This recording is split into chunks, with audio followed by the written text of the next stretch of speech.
All right. Welcome, ladies and gentlemen, to the MMA Advocates presented by CrossBonesMMA. My name is Eddie Law. Of course, we got on the show today Andrew Reed and Dave Rodriguez out of ABQ. Fred Kirby should be joining us sometime soon. He should be getting a haircut, but he's probably not. And yeah, right. Exactly. And Jesse. Spineless twat. Yeah, well, hey, look. Hey, by the way, people love that shit. Our Saturday impromptu fucking show was it Saturday? Saturday, right? Our Saturday, Yeah, whenever probably. it was. I can't remember. Yeah. I was still not sober. But fucking people love that show. By the way, like, yeah. I just I had to rewatch it this morning just to remember what the fuck I said. Anyway, remembering what Fred said is the important thing. That's very true. That was, yeah. Has he talked about that yet? Because I haven't asked him. Just send him pictures of turkey basters. Everybody tweet at Kirby_MMA just pictures of turkey basters, and it'll jog his memory. Anyway, or hair clippers, whatever you prefer. Well, we got to tell you what happened. I said, did you listen to the show? Yeah, I caught the show. Yeah. Okay, all right. We'll explain it once we're done with this. Exactly what the fuck we're talking about with turkey basters. Anyway. All right, so again, this last Sunday, UFC Phoenix. I was lucky enough to be. The what? Oh shit! Hello to the cat. Oh, nice. First appearance. There you go. But oh, shut up. Where is he? Oh yeah, hey, you got to send. I know we're breaking the fourth wall. Dave, you got to send Jesse the link, otherwise it's not gonna work. Sure. I got you. Yeah. All right. This went down on Sunday. I was lucky enough to be in the house to watch BJ Penn get mauled by Yair Rodriguez. It was actually really, really sad. It was almost, it was worse than when Frankie Edgar beat his ass. Remember that fight? Frankie Edgar beat the fuck out of him. People were depressed about it and shit. This was worse because, you knew from the get-go that BJ got nothing. You know what I mean? And it was pretty, I don't know, it was depressing for me to see it. So let's just talk about that real fast. Dave, BJ Penn training at, Jackson's there. And, the talk was that, if anyone knows Yair Rodriguez is going to be, Jackson Link, right? And it turns out it didn't really matter because Yair came in and just blasted him. What do you think of the fight? And what do you think happens next for BJ Penn?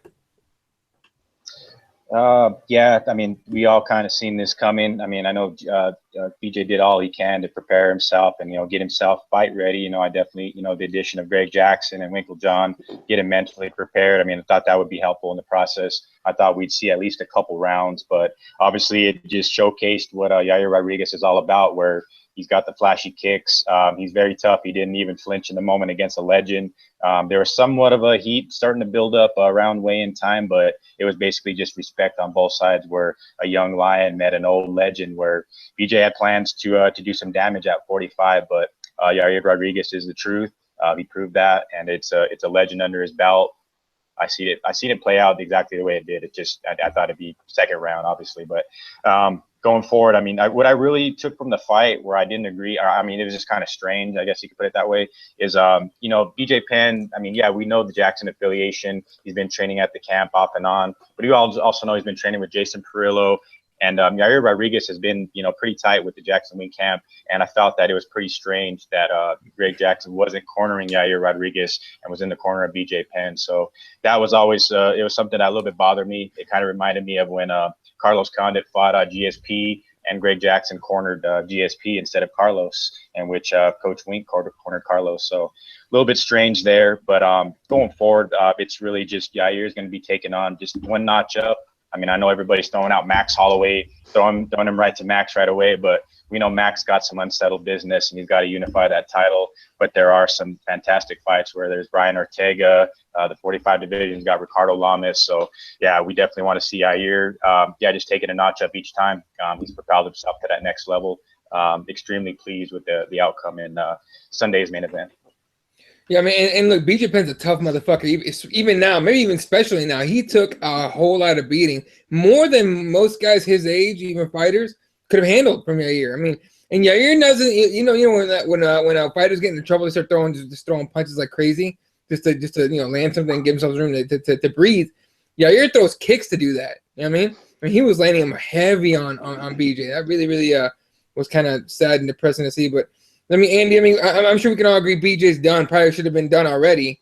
But, watching the fight, what did you think of his performance? Well, firstly, if I didn't know who BJ Penn was, I would have thought they just got the local cleaner to come out the back room and just put. You go fuck shorts on yourself, and get- Oh, shit! Fuck off. Fuck off, you dirty old fucking tramp. Yeah, Talking, I mean, already look, disrespecting shut BJ. up, I knew shut it. up. This isn't your look. Go away and get your hair shut. Fuck off. I mean, he looked. I don't care what he's putting in the gym in the last. He just looks so out of shape. He just ridiculous. He didn't stand up, bolt upright like he did against Frankie Edgar, and he did take a few kicks. But he needs to just go home, concentrate on a gym and train people. Become a trainer. Get a nice bunch of guys under you, and I don't know, take Max Holloway under your wing or something like that. Build something up in Hawaii, because there's an awful lot of fighters out there now that are coming from Hawaii. As far as Rodriguez is concerned, it's like I've always said. Well, said in the last few months, it's the domination of Taekwondo coming back.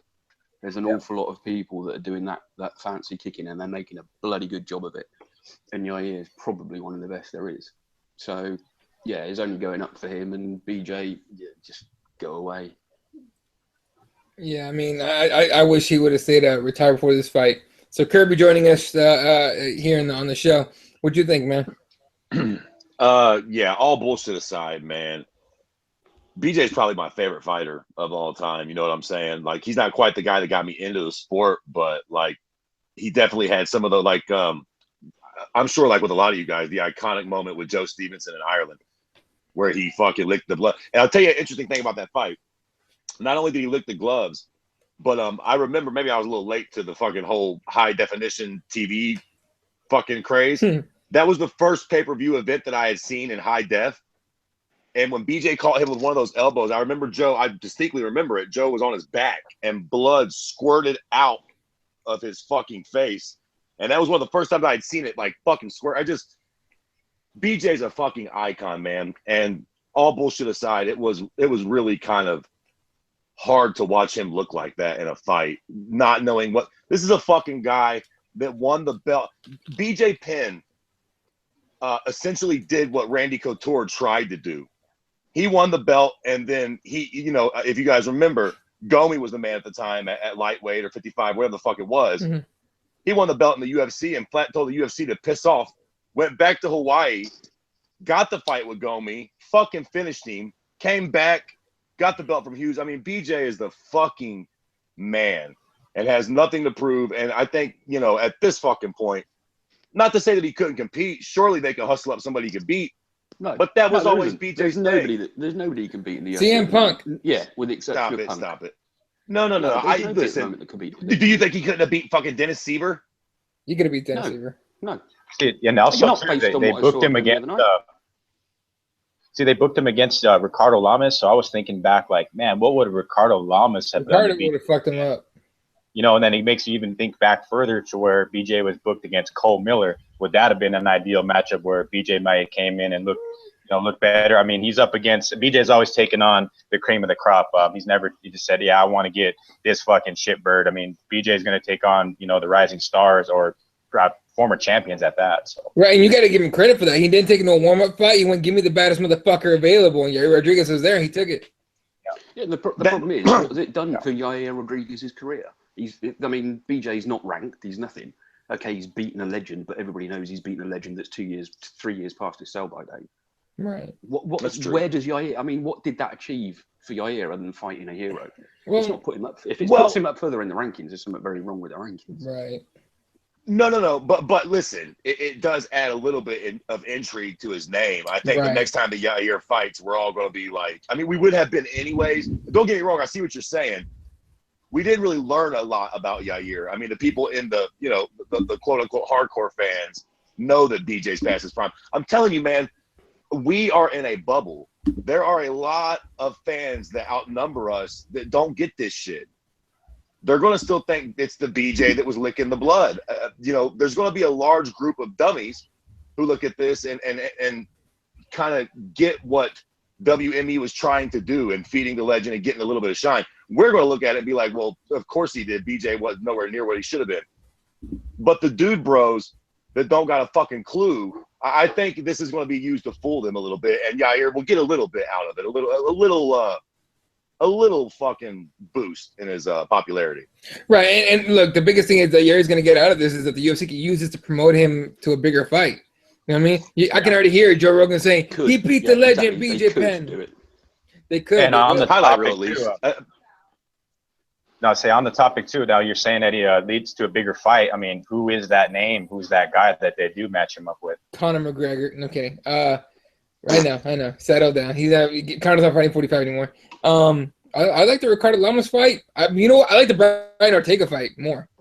Put him against the guy that's a dominant motherfucker on the ground and see if that motherfucker can take him down. And if Yair ends up on his back, what can he do off his back or on the ground? I would love to see that.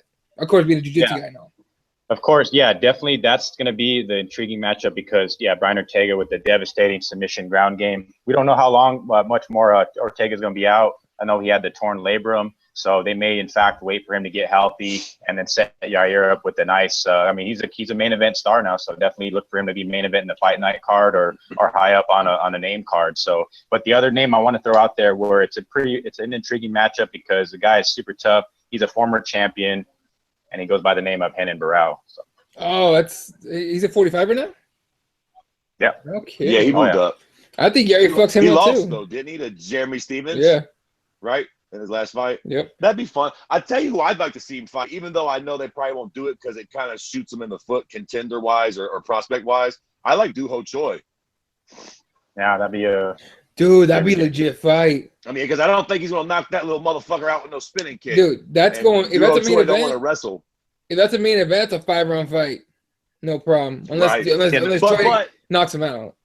The problem with that fight is Doo Ho Choi is coming off a loss, and somebody's got to lose. So if Yair does beat him, a lot of that shine starts to slowly diminish. And then if Doo Ho Choi wins, you got Yair getting derailed. So I get why they really would. It would be a fun fight to watch, no doubt. But I get why they're probably going to. That could be a fucking fight for the belt 2 years from now. You know what I'm saying? Sure. So I kind of see why they would. But from a fan's perspective, that would be a shitload of fun. No, for sure. And look, I don't want them to I want them to build up Choi a little more too before they make that massive fight happen. You know what I mean? That would be a huge fight night main event, or on the main card of a pay per view at least, like the first one on the main card. But definitely it's 2 rising stars will be a legit fight. Real quick on Fightbook MMA, shout out to Fightbook MMA on YouTube. On the comments says BJ retires to get the big payday at Bellator. God, I hope not. Yeah, I hope fucking not. Listen, I wanted to make this point before about BJ too. Before we get off of him, I don't want to see BJ fight Cole Miller. In all honesty, for me, this is the way BJ was supposed to go out. BJ has fighting a fucking beast, not getting submitted by Cole Shitbird Miller. All due fucking respect. Yair could go on to actually do something in the sport. BJ was known. What was BJ known for? We just said it. For taking those risky fights, fighting above his weight class. He was the Conor McGregor before there was a Conor McGregor. So it's only righteous for BJ to go out on his sword to a bad motherfucker. BJ getting beat by fucking Dennis Seaver. That would really rub me the wrong way. At least Yair, it's like one of those things where if you're a sports team and your team gets beat by another team, you kind of want to see them do good or lost a little. If Yair goes on to be the champion, well, of course not, you fucking crazy Brits. Yeah, you know what I want to see BJ do is submission tournaments, because this jiu-jitsu is ridiculous. Like if you want to do some big like super fights in EBI would be the greatest. Don't do Chael Sonnen's bollocks. No, don't do that shit. And don't do Metamoris either. By the way, so you know what that means? What? You know what that means? It's just a matter of time before I guess Dylan Dennis calls out BJ Penn too, right? He's calling out Jones. Fuck Dylan Dennis. That'd be fun though. No. It'd be fun because BJ's gonna fuck him up. Okay, but Dylan Dennis needs to shut the fuck up. You're not Conor McGregor. You haven't done jack shit. Okay, doing this is horse shit. This whole thing where he wants to call it John Jones. Like, look, in jiu-jitsu, yeah, great. Jiu-jitsu is a great art because the smaller guy can win, right?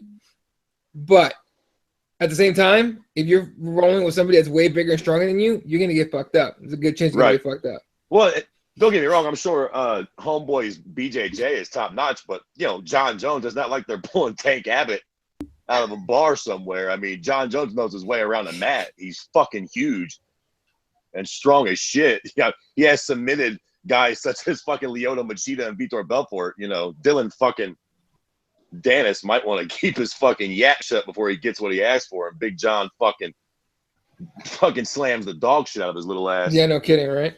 All right, so we agree. BJ Penn's done, and Yair is probably gonna get like or Brian Ortega or Cub Swanson, maybe Cub Swanson or Ricardo Lamas, maybe. All right, let's talk about the rest of the card here. In the co-main event, Joe Lozon got the nod in the worst way. That was an awful, awful decision. I mean, Marcin Held got robbed badly, right? In the way that Joe Lozon's been robbed before. I mean, it was pretty shitty. You know, and so this whole judging thing, I mean, it fucking sucked that it happened here, but you know, the judges, it's still an issue, still a problem, and they're not even. It's almost like they're not even trying to fix it or figure it out. So, you know, Dave, what would you take on that? Yeah, I just thought that, I mean, a lot of people were vocal about it on Twitter. People that were, I mean, Eddie, you were there live. I mean, everybody knew that Marcin Held. I mean, they felt that he won the fight. I mean, it was consecutive fights that made it very strange, where the Court McGee decision with Ben Saunders, I mean, it's the new rules. It's the new judging. And like you said there, it's an adjustment. They're going to have to adjust. Fighters are going to have to adjust. I mean, it was a fight where, you know, the new rules are in effect. So in consecutive bouts, I don't think we've seen that before, where there's two controversial decisions where Lozon, a straight showman, you know, absolutely said, hey, I felt I got beat the last 2 rounds. Credit to Held. Let's get him back in a fight. And I will definitely make the call to keep him around. And when it comes to the Killa B, Court McGee fight, I mean, I watched it a couple times over. I think Court McGee had it slightly. It was razor thin, in which Court McGee wins plenty of fights in that same fashion, where he barely edges his opponent. But known tough bastard, of course, Court McGee. Very strange those consecutive fights where there was controversial stuff. Where I think Marcos Rosales was one of the judges, where people were Eugene Robinson was super critical about it. So yeah, that's why definitely it was something to be said about the judging, and going forward, something to look out for absolutely in these close competitive bouts. Yeah, and credit to Joe Lozon for recognizing it in the cage. He said, yeah, I didn't win that fight. That wasn't my night. Definitely not my night. And real quick, shout out to Mike Jarvis on the YouTube comment saying, Dylan Dennis is not a big a star as he thinks he is in jiu-jitsu. 100%. It's a Conor McGregor thing. He's just overconfident. But we can talk about that some more later. You know, Kirby, what do you think about this whole thing? The judges is still an issue. This has been a problem forever. 2 fights in a row. Ben Saunders gets the nod over Court McGee. Everybody booed in the arena, by the way, in both this fight and the Lozon Held fight. What do you think about this whole thing? I mean, how would you? Because that's the thing, right? Everyone says, "Oh, it's a problem, but no one knows how to fix it." You have any ideas? Yeah, I do. Go ahead. Oh, you would have, wouldn't you? You bet your fucking sweet little tits I do. Fucking put their goddamn asses in a motherfucking room by their goddamn selves with a big ass fucking high def TV and goddamn it, DVR, HD, like Daddy Fred watches it. Bet you I don't get no decisions wrong. Every time they make a bullshit decision and I know some bullshit, no, for real. I don't understand why they still got these bricks. I've got a much better idea. Well, just wait your fucking turn, English. Fighters or past fighters judge it. Simple as Get that. out of here. That's a horrible idea. Like they wouldn't have vested interests. Why is it a horrible idea? Yeah, let's have Matt Hughes do some judging. I didn't say Matt Fucking Hughes, Chuck Liddell or the like. I didn't say any of those. You said former fighters. Yeah. But how many former fighters are there? You just named 2, you prick. They've all got ties to gyms and shit, though. They're all going to have vested interests. And you think one way or another? You think the judges there at the moment haven't got ties to fighters and ties to managers? Of course they have. Well, but Jesus. Well, yeah, but what the fuck? I don't want to fucking. You don't need goddamn it, Dean Thomas out there. Look, man. I just don't think they should be ringside. I don't think they get a good What view. if Dan Hardy was ringside as a judge? I think that Hardy as well. Listen, listen. He understands the game better than anyone. Yeah. He does, but I still feel like there are guys in the sport he don't like. Actual fucking judge. He's trained with guys. He's about as impartial as they can. He looks at fighters as they fight, not at people when they're in the cage. He may be impartial out of the cage, but everybody knows that's the Conor McGregor way. He was winding fighters up way before Conor McGregor was. That's what he does. But when he sees fighters in the cage, he's one of the most impartial people I've come across. I'll give you this. I think it's a good idea and that fighters understand what they're looking at. But I still think it would be beneficial for these cats to just watch the fucking fight on a monitor away from crowd reaction, away from – if you're fucking sitting at one side of the cage, I don't give a shit if you're got your fucking nose through the cage. You still only get one view. Us at home, we get all the fucking camera angles in fucking 1080p. So do you do that with And you boxing? mentioned, do you do it with every other sport when there's referees like round the ring, around the cage? I don't give a shit what they do in boxing. Well, there you go. It's Fred, that's my point is the fact that. No, I was gonna say, Fred, you mentioned a crowd reaction. So Eddie, you were in the building that night. Yeah. Another fight where I thought the judging was where they had to take a real good look at those cards afterwards was the John Moraga and Sergio Pettis fight. I thought Sergio dominated him. We all know that it was a close decision. A lot of fans were there for Moraga in his hometown in Phoenix. So yeah, I thought that was another fight you can add to the list where the judging was super, super close. Where Sergio looked great, and that guy is definitely on a run now at flyweight. So. And that's the thing too, is it's like everyone always talks about complaining about Joe Rogan. It's like, oh, Joe Rogan's so biased and all this stuff during the broadcast and shit. Well, judges don't watch that, don't listen to the commentary right during the fight, but they do listen to the crowd. Sergio Pettis came out, he got a little bit, he got some cheers here and there, whatever. Moraga came out, Bone Thug started playing on the fucking on the PA, and the place exploded. He's got the Phoenix logo tattooed on his fucking back. You know what I mean? You don't think that's gonna get to the judges? Fuck yeah, it's gonna get to the judges. If you want to know how judges affect crowds or crowds affect judges, just look at most Bisping fights in the UK or outside of America. Look at and also, I mean, there's a few the Dan Henderson fight. There's, it's gonna happen with any local fighter. And like you say, it's the job of the judges to ignore what the crowd are doing in the background and concentrate on the fight. But it's not a question of whether they can concentrate on the fight or not. I think they can. But I also think it's a question of they don't actually know the pissing rules. That's true. That would be an issue. And credit to Sergio's corner, because I think going into the third round, I think it was Duke Rufus or if Izzy Martinez told him, said, we're in this dude's in his hometown. You got to bring it in this third round. So great corner advice, as it was a razor-thin close fight, closer than we all had it probably on our own scorecard. So. Dude, I was there. I'm a Moraga fan. I mean, I used to train same gym as he did, and I still was like, damn, Pettis fucked him up. Like, And Moraga knew it. When he got out of the cage, he sat on the steps for a solid 2 minutes, super pissed. You know what I mean? Devastated about the loss because he knows it's over. You know what I mean? 3 in a row. It's kind of tough to do. But welcoming in Jesse here from LA. How you doing, man? What's happening? What's up, Jesse? Real quick, catch you up a little bit. What do you think of BJ Penn versus Yair?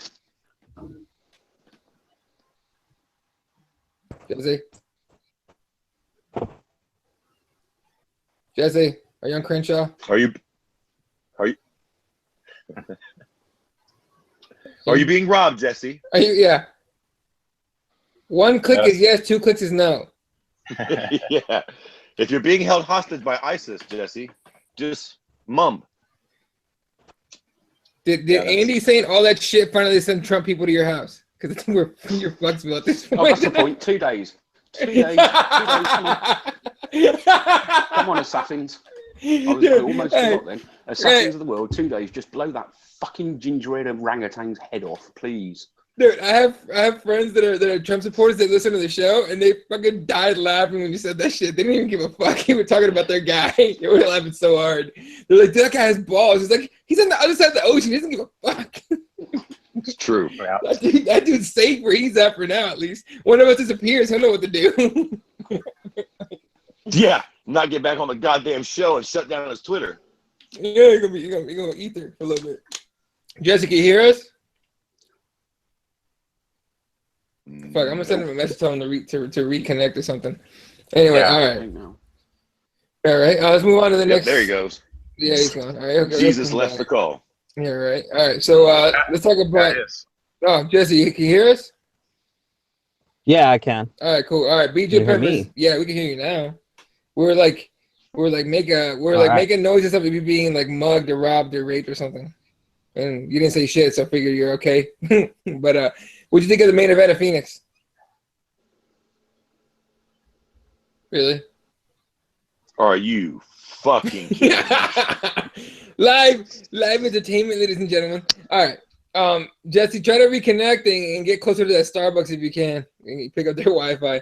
Oh yeah, is he nicking people's Wi-Fi? Well, Starbucks is free Wi-Fi. I can't knock him. He does it when he goes to Vegas. He sits in Starbucks and talks, so it works out. Oh, wait, okay, we can kind of hear you. Are you are you at work, Jesse? Hello? Are you at home or are you at work? I'm at work. Oh shit. Okay, all right. Let's try this one more time. Main event of Phoenix. What'd you think? I loved it. I love watching BJ get his ass beat. How about that? Can we cut him off? Kind of want to. No, that's fucked up. Can we cut you off? Okay, why? Kiss my ass. Why? Why? I'm not being serious about that. Honestly, it was sad, but that way, I guess. Hopefully, this beating that BJ took, proves to him that he doesn't need to be doing this anymore. He already got a really bad beating last time and said that he didn't want to go home to his kids looking beat up and everything. And then he still did it again. So, I mean, hopefully this time he learns his lesson yet again and stays away from fighting. All right, what do you think about Yair? What's next for him? I like what you guys were throwing out, the suggestions, but I think this is bad for him because now people are going to be push him too fast to the top to get that title shot. And I think we should take it easy with Yair still. That's true. A lot of names, Slim. What about Max Holloway? Cole Miller action? You know what? Yeah, those are good. I think the Bermudez fight. He has a fight coming up, right? I think the winner of that fight would be a perfect matchup for him. Why not? All right. Let's talk about the new rules and the effects on judging. Dave, let's talk about the Ezekiel choke. Dude, Ezekiel choke. Holy shit. That guy, who pulled it off? I don't know how to say his name. Anyone know? Oh yeah, the old dude, right? Oleski Olenek, right? Right. Dude is on top of him. He's mounted, and he still pulls it off. No gi. That was impressive as shit. I lost my mind in the crowd because I watched him do it. I was like, "Get the fuck out!" He pulled it off. And the next day at jiu-jitsu, everyone was talking about it. Did you notice he tried standing it up? He's tried it standing up in like about a little bit before. He actually tried the Ezekiel choke while he was standing. I did not see that. Yeah, you're right, Andy. I've seen that. Yeah, that's correct. I did not see that So at all. he was ready for that. So and went but from the bottom with no gi. He trained it. That's insane. Well, I think his 9 or 10 of his fights have been finished by Ezekiel's. So that's what he does. Bread and butter choke. To be in full mount and still pull it off, that was crazy.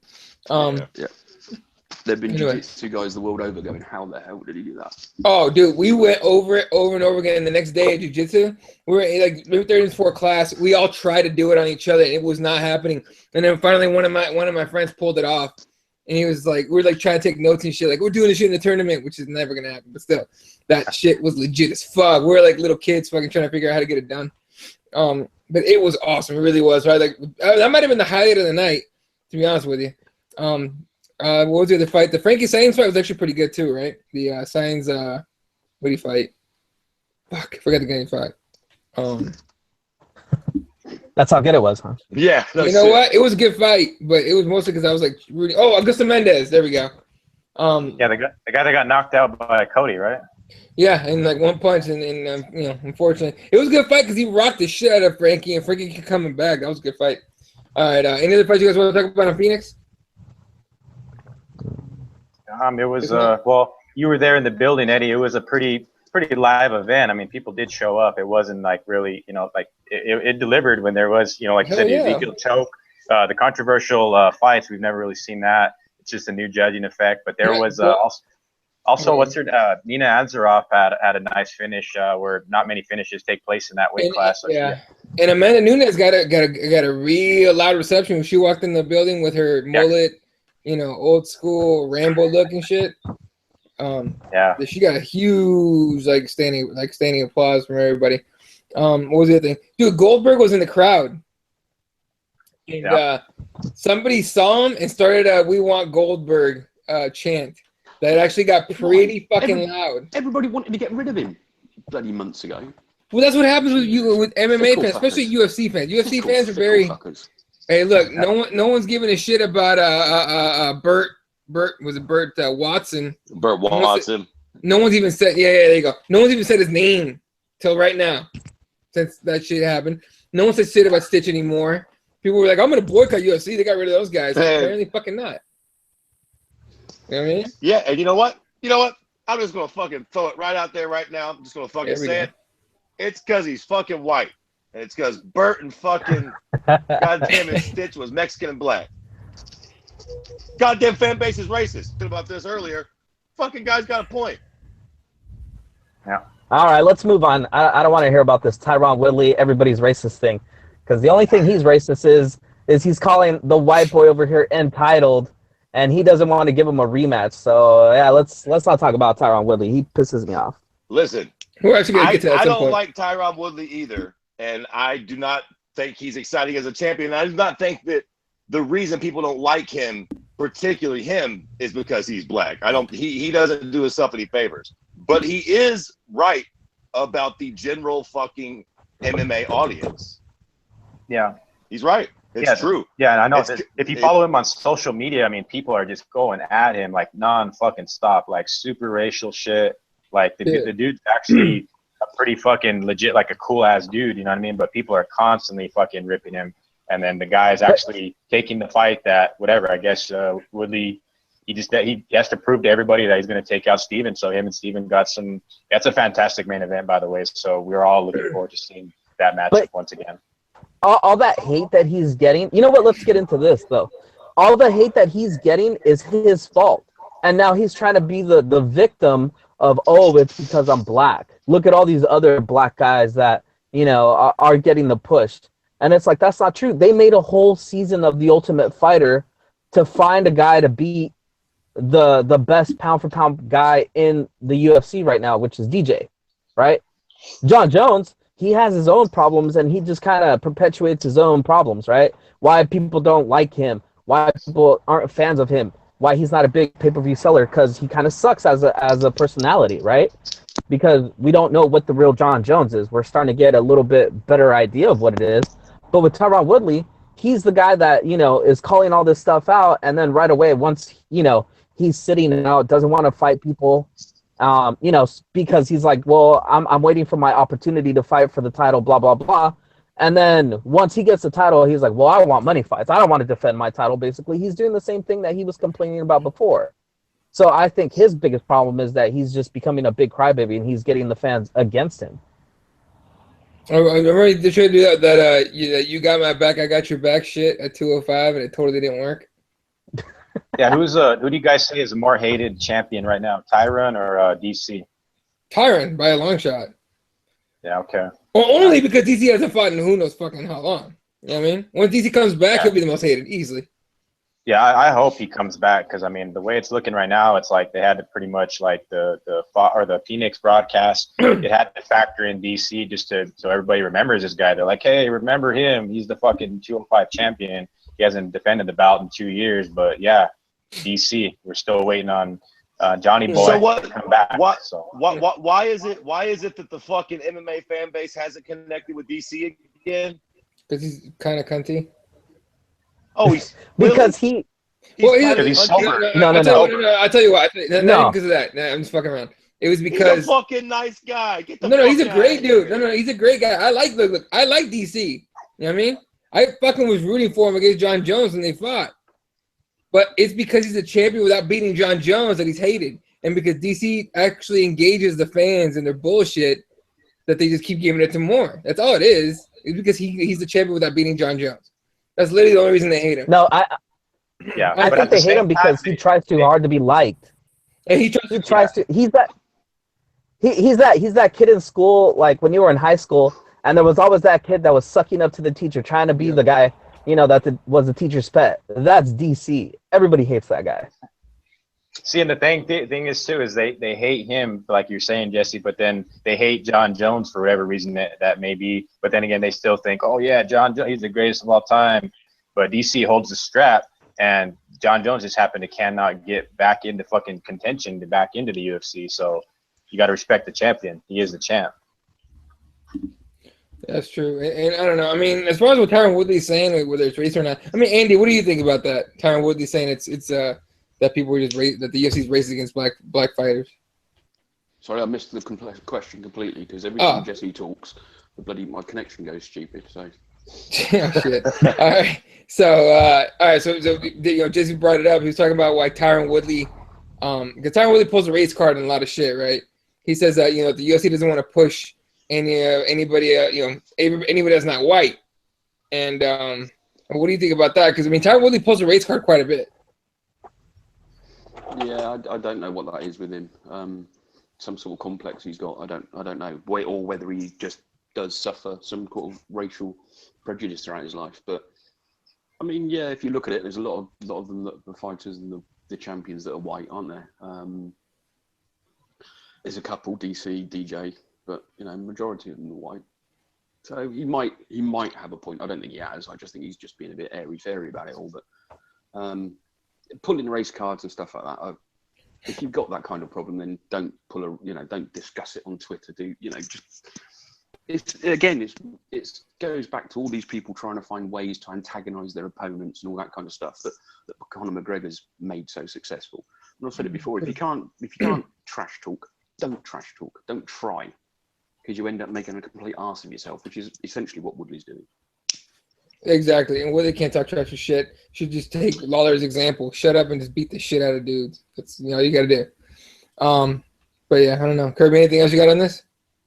Yeah, well, man, I just want to say that I feel like, okay, can we all agree that one of the major demographics that the UFC has yet to reach is young black men? That is true, but I mean, it's that they're probably not going after him, and also boxing. But yeah, but I know what you're saying. Yeah. Okay, now I gotta. This is a big complex issue. I don't necessarily think that the UFC has a race agenda, and obviously not all MMA fans are racist. But I do think there is a couple things at play here. Okay, and let's be honest about this. So look at all the prominent black fighters in the UFC and the MMA.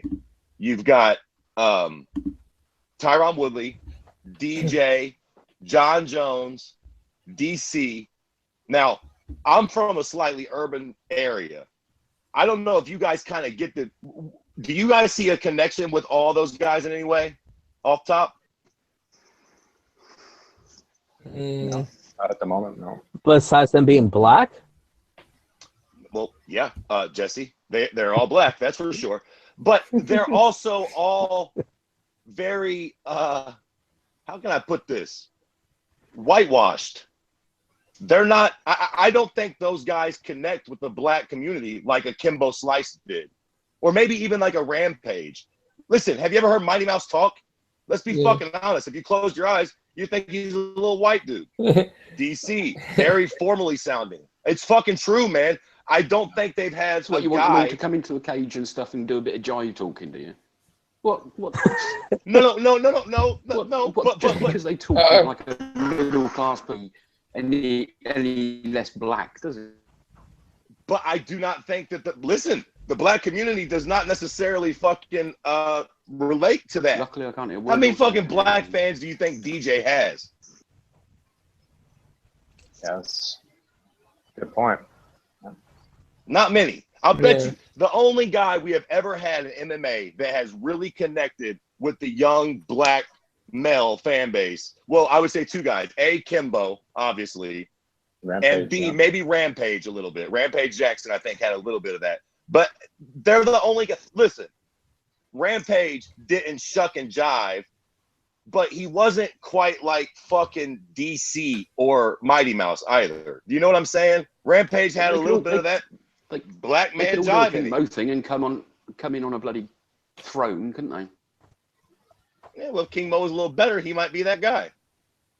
But surely it's up to the fighters to be like that. Not if they don't want to be like that, then don't force them to be like that. No. I'm not saying that they should. I'm just saying this isn't a sort of lower class sport anymore. You've got college graduates that are fighting these days. Whether you're black or white, you're going to talk in a similar way. It's not street fighting anymore. These guys are almost professional from the day they can choose a job. Not just somebody that happens to be a decent fighter that then transfers it to the cage. But they are growing up wanting to be fighters. But you can be urban and still be a college graduate. You don't have to fucking sound like Keanu Reeves. Tell them that then.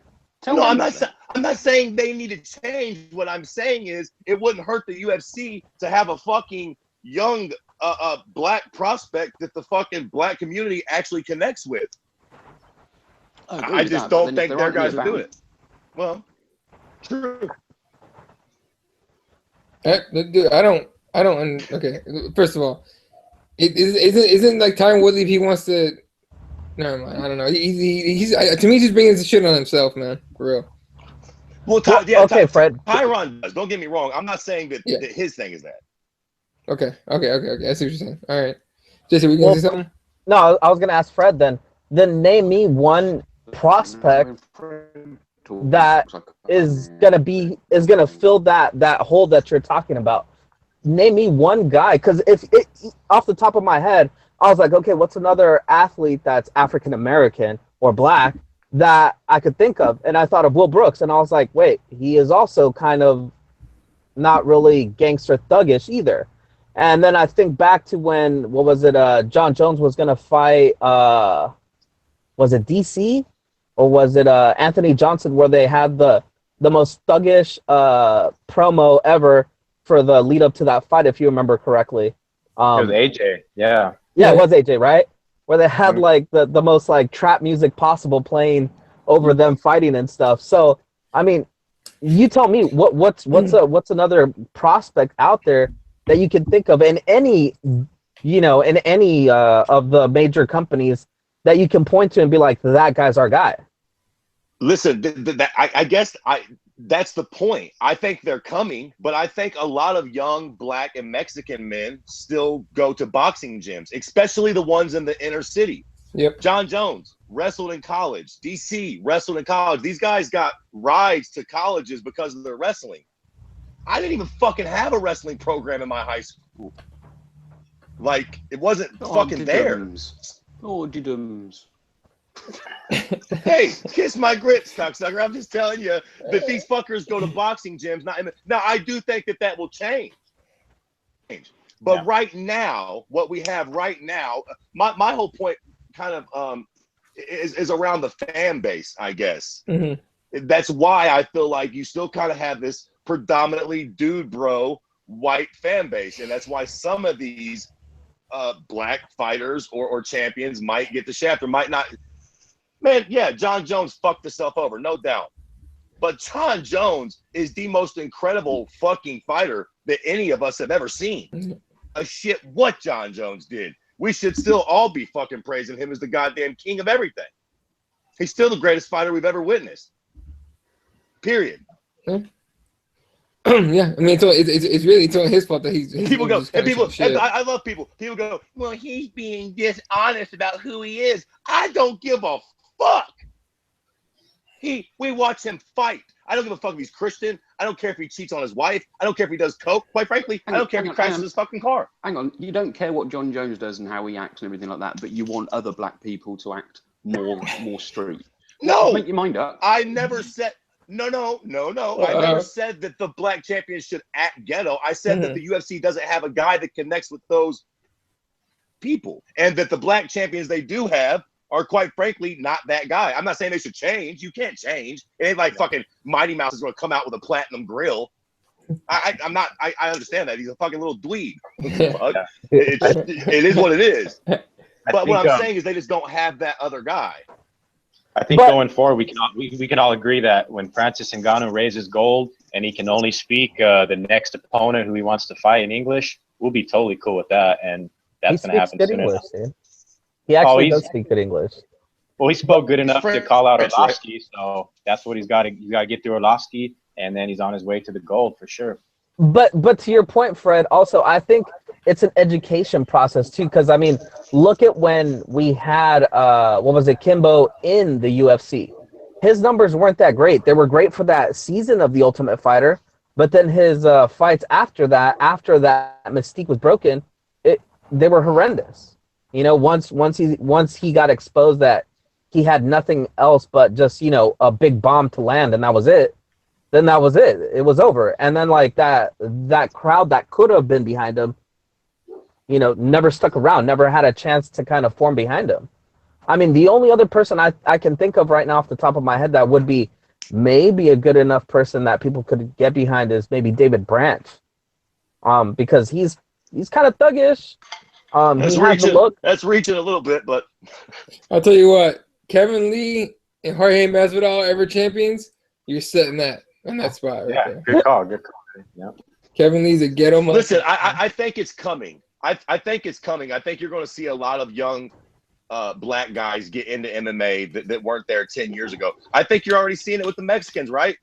Look at Yair Rodriguez. Does he strike you as a traditionally fucking Mexican fighter? Fucking guys throwing tornado kicks. He's good on the ground. He's got good grappling. I think that it is starting to change, but Mexicans and black cats have always been into boxing. You know what I'm saying? It's just taking a little while longer, I think.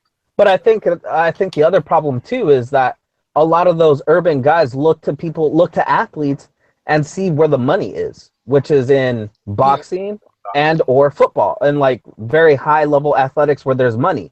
There's not that much money in this sport right now to be able to say I'm going to dedicate my life to doing that stuff to maybe win maybe $2-3 million for a fight that I got might get, you know, traumatic brain damage, when I can make millions by just ramming myself into other people or getting big and swole and, you know, crushing little guys trying to throw a football. You know what I'm saying? Like it's not there in this sport yet.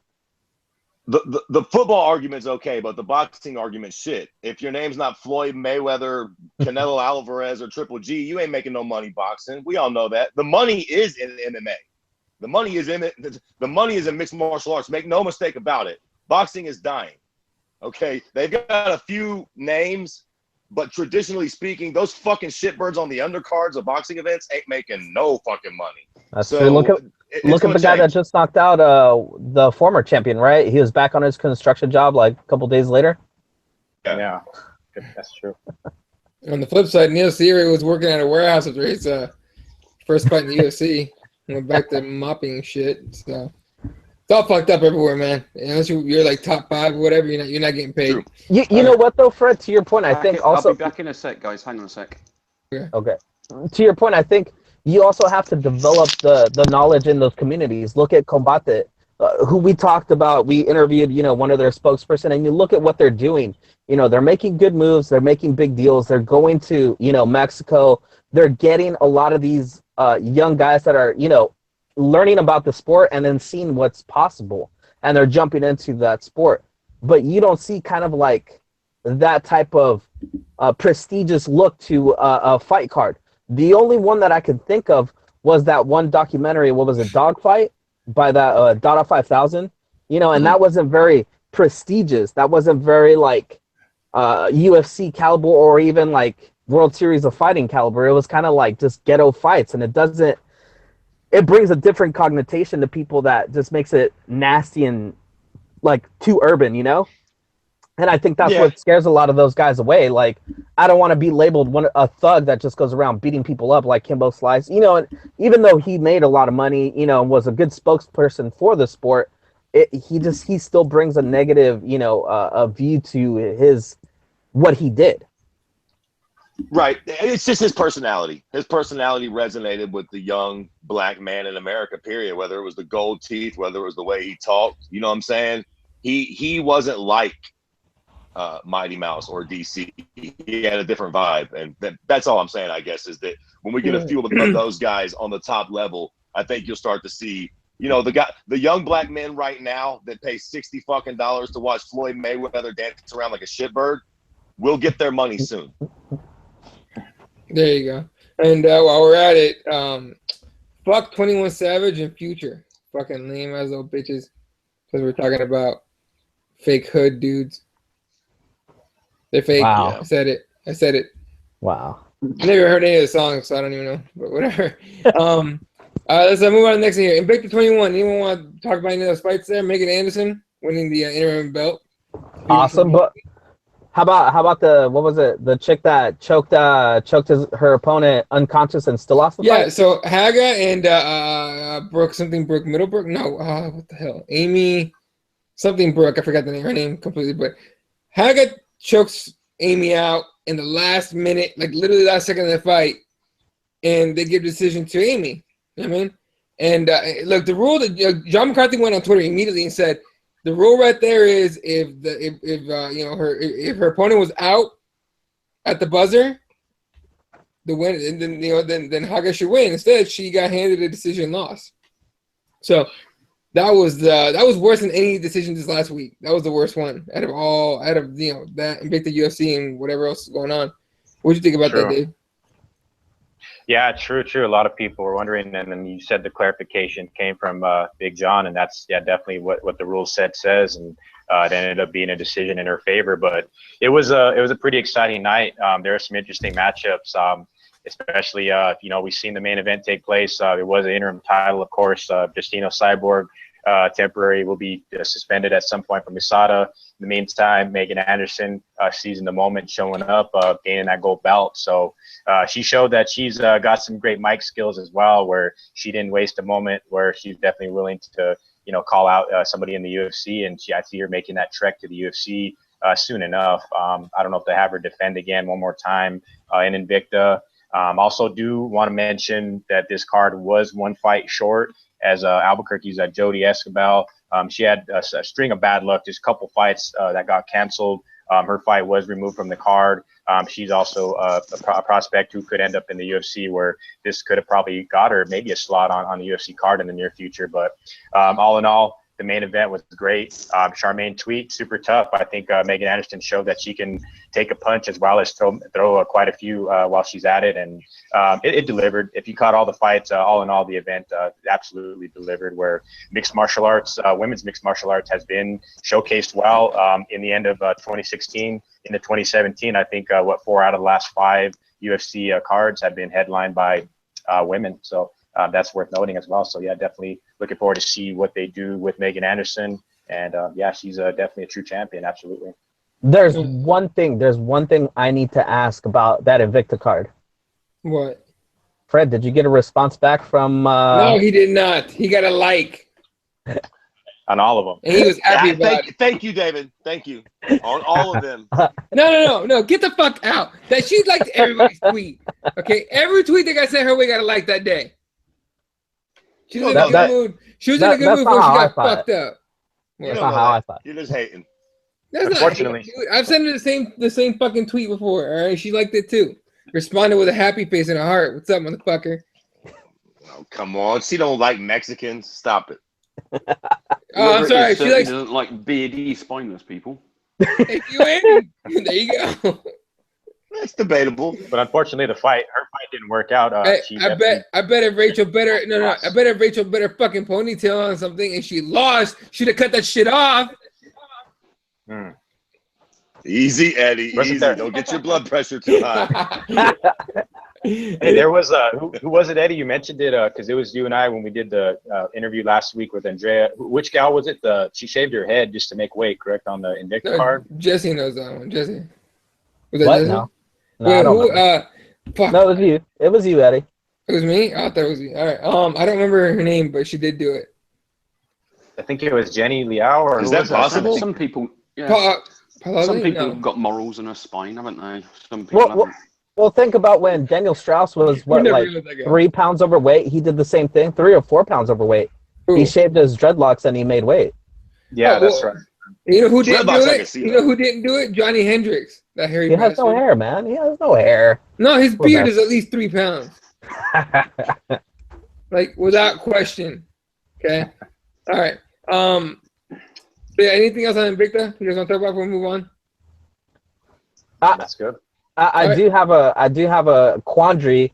Why is it that we have UFC, Invicta, Bellator, all 3 organizations are making a 145 champion? Why is that? I don't know. The funny thing is, I want to know who they're gonna put in those fucking divisions. The UFC's already gonna have a hard time filling fights for that division, but too, by the way. But that is weird. What's your theory there, Jesse? I think they were trying to cash in on the Cyborg thing, and then she popped. So now that they're just left with titles with nobody to compete in. Because remember, if you look up the rankings, there's only about 12 chicks that are in that 145 and above. And I think one of them is Gabby Garcia, who would never make 145. So no, she can't make 185. Is this really? She wouldn't make 200. Exactly. Yeah. What are you saying, Kirby? Though, guys, right? I mean, like, there will be girls that end up competing at this weight. It just takes time for these things to happen, man. Like, I'm sure they wanted Cyborg, but I don't think like they're going to go back on the weight division or that it won't eventually pan itself out. It's already happening with Invicta and girls. How many women were available when Ronda first entered the UFC? I bet there weren't that many. True, but I mean, exactly. But I mean, they're so spread out. I mean, they've got at least four chicks locked in Bellator. So that's 4 out of the 12 right there, or 8 or whatever it might turn out to be. Then you've got the ones that are in Invicta, and then you've got 2 of them that are moving up to the weight division. Probably weren't even among those ranked before in that 145 and above rankings. So I mean, I think it's going to be tough to fill those spots. Listen. Bellator is swimming upstream. Is owned by the UFC. So if the UFC sees fit, they'll gouge the fuck out of Invicta. They done did it once, Jack. They took their 135. They'll take the 45. And they'll leave them with the scraps. That's Invicta, was it the great Rock that said, know your role, jabroni? Yeah. Invicta, know your role. If we want your champions, we'll take them. Invicta knows their role. That's why they're on fucking Fight Pass. But no, I think that's exactly what's going to happen. They're going to take all their 145ers or as many as they can. I think that's how they're going to do it, and then try to sell some of those fights. And also, too, I think as much as she said she's done with fighting, that she's officially retired, I think you can add Miesha Tate back into that 145-pound equation minus, Cyborg, like Jesse said, it was all geared towards cashing in on the Cyborg scenario there. But with her out of the equation, insert Miesha Tate and also insert, I guess, Amanda Nunes as she plans to possibly carry 2 belts at some point. So, yeah, insert Kat Zingano, too. Go ahead. I'll tell you why. True. No, go ahead. There are going to be some girls that we've never heard of that are going to be making their debut. You know what I'm saying, man? It's just like all the time where some guy pops out of nowhere and everybody goes, who's fucks Junior Dos Santos? Right. And he comes out and starts his Verdum and makes his fucking wait till you see Jermaine Durandamy. Wait till you see Jermaine what I'm saying? There's tons of, just because we don't know him. Huh? Yeah. Wait till you see Jermaine Durandamy, Fred. That's another one that's going to pop out that you wouldn't have really heard of before. And I'm a Holly Holm fan, but she's going to take Holly Holm apart. Has she been defeated at 35? Why am I not high on her for some reason? What's the deal with her? Because she was on Fight Pass, right? Most of her fights are on Fight Pass. Was she impressive though?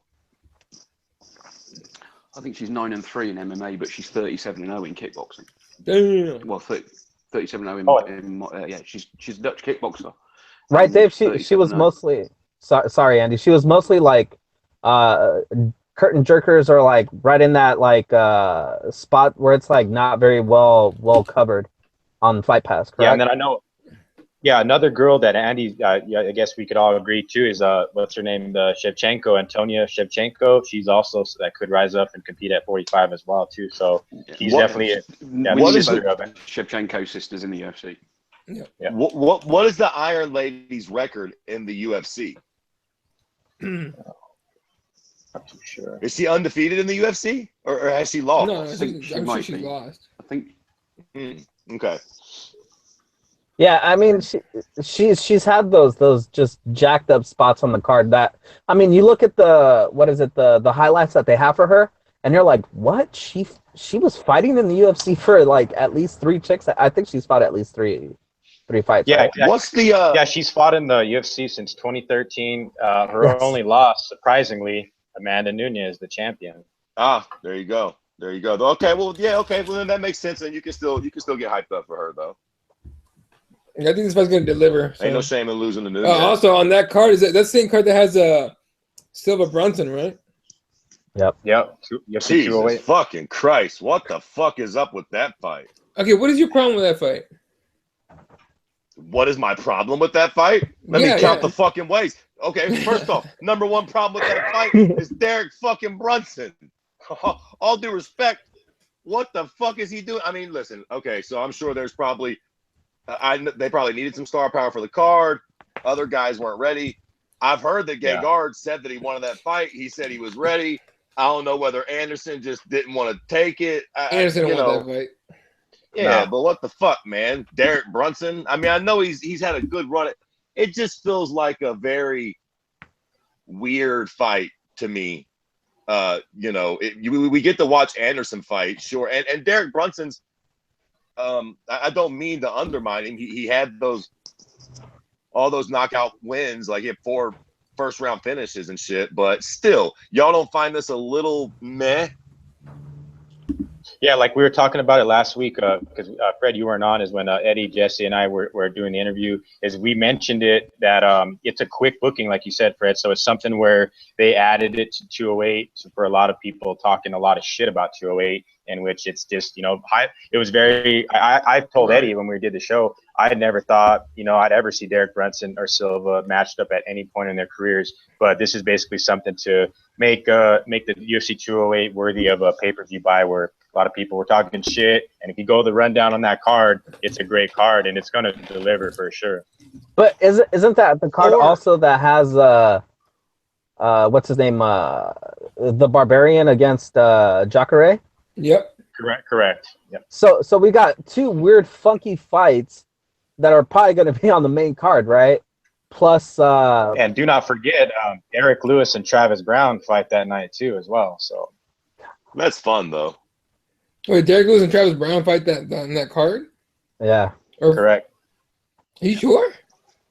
Pretty sure. Yep. Yeah. Oh, shit. That card's pretty dope, actually, Yeah. all things considered. I mean, with the addition of that fight. I wonder if Ronda's going to be in his corner. Definitely. Maybe, although I don't love the fight, but now that I'm thinking about it, maybe a tune-up fight, right? Give the fucking poor prick a fight that he can actually win and look great in. Maybe it's not the worst thing in the world, I guess. Or they just put a bunch of names in a hat and pulled one out, and it just happened to be Derek Brunson, right? Never know. Yeah, I mean, it's possible, but so doesn't want to fight Jacare. They're friends or something. Yeah, that middleweight division right now, it's a little bit tricky what they decide they want to do, because we still got Luke Rockhold, Weidman. We don't know what they're going to do with them. Apparently, nobody wants Luke anything. Rockhold can fuck off. Rockhold comes from a bad camp where he's never going to be able to be healthy enough to fight. And he's got a fight schedule in Australia. And he's not going to make that fight either. And he's at ATT training too, so. Rockhold against Demi Lovato's new boyfriend from Bellator? No. Who's he fighting? No, he doesn't have a fight booked right now. Oh, my bad. I was thinking about the Jacare fight in Australia. My bad. No, he's coming off an injury. He has shoulder surgery or some shit, right?